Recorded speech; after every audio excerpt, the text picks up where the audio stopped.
Assalamualaikum warahmatullahi wabarakatuh. Perkenalkan, nama saya Nur Hikmah Lestari, NIM 18230036, jurusan akuntansi. Mata kuliah Seminar Akuntansi Keuangan. Baiklah, kali ini saya akan membahas tentang industri mensponsori pengaruh standar telekomunikasi, yaitu tujuan, organisasi, dan keragaman. Perkenalan. Sejak 1980-an, industri telekomunikasi telah berkembang dengan pesat dari berbagai standar analog generasi pertama, standar GSM generasi kedua, UMTS atau WCDMA generasi ketiga, dan LTE generasi keempat. Mengubah kinerja pada jaringan telekomunikasi seperti katarak dan daratan, tetapi banyak hal yang mendasari standar, potensi dampak, serta organisasi dan individu. Standar teknis penting untuk alasan teknis dan bisnis. Dan pengguna Steinmuller 1994. Aspek bisnis penting karena standar dapat menjadi sangat penting dua benua eksternalitas jaringan. Sejak tahun 1980-an, perusahaan semakin membentuk organisasi yang lebih kecil dan lebih formal yang berhubungan dengan standar. Saat ini, sebagian besar pemain industri besar adalah terlibat dalam banyak perusahaan konsorsium.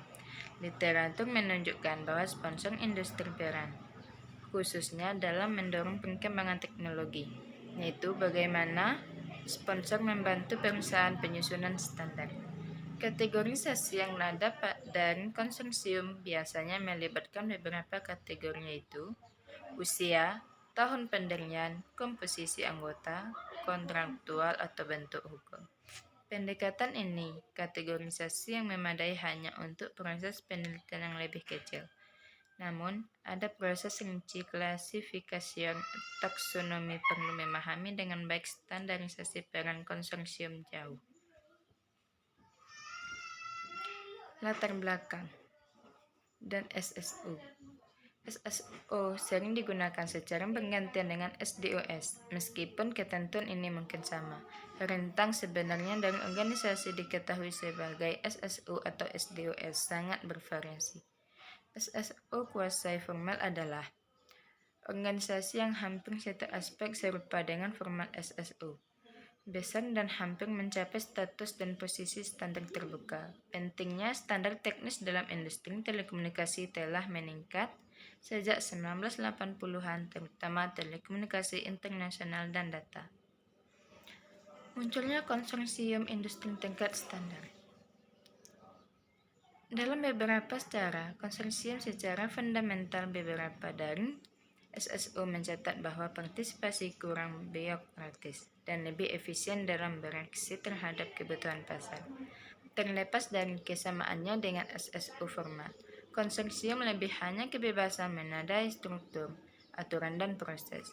Konsorsium dapat mengembangkan teknologi. Mereka dapat menguasai formal SSO atau publikasikan standar sendiri, di mana mereka melakukan tugas serupa sebagai kuasi formal SSO.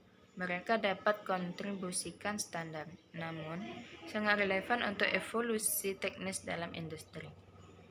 Alasan bergabung dan berkomitmen pada konsorsium industri.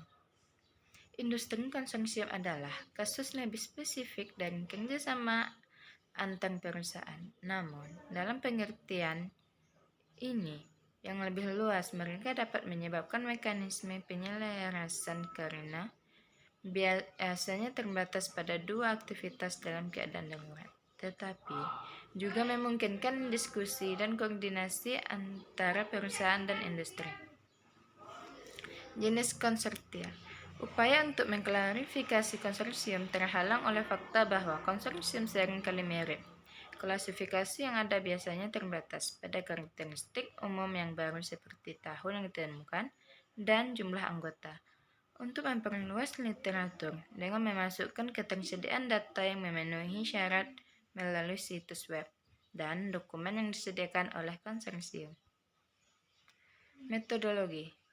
Item kualitatif terkait dengan tujuan, fokus teknologi, aturan, dan proses konsorsium. Karakteristik organisasi yang ringan ditambah dengan undang-undang dan yang tidak dipertimbangkan sebelum studi.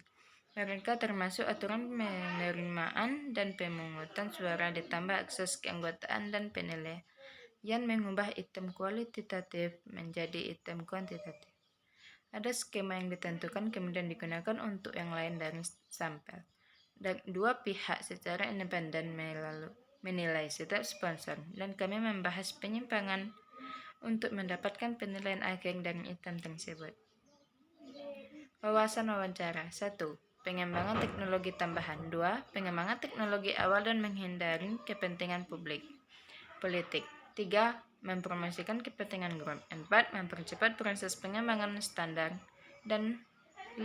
Mengantisipasi pengembangan teknologi kunci.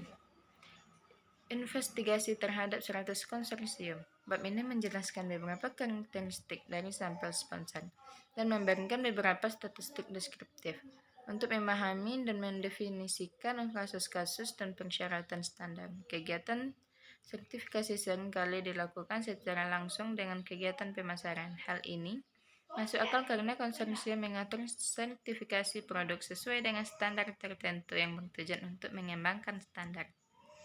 Pajak atas konsorsium industri 1. Analisis komponen utama 2. Analisis pendekatan 3. Analisis hasil. Terima kasih.